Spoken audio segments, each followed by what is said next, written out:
হযরত আবু হুরাইরা রাদিয়াল্লাহু তাআলা আনহু হতে রিওয়ায়েত করেছেন যে রাসূল করিম সাল্লাল্লাহু আলাইহি সাল্লাম ইরশাদ করেছেন, নিশ্চয়ই আল্লাহ তাআলার 99টি নাম রয়েছে,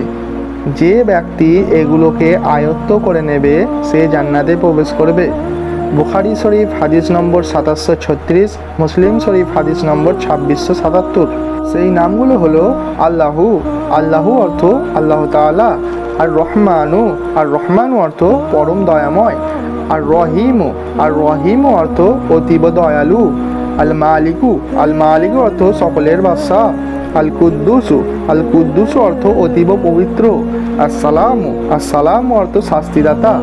আল মুমিনু, আল মুমিনু অর্থ নিরাপত্তাদানকারী, আল মুহাইমিনু, আল মুহাইমিনু অর্থ রক্ষণাবেক্ষক, আল আজিজু, আল আজিজু অর্থ মহাপরাক্রান্ত, আল জাব্বারু, আল জাব্বারু অর্থ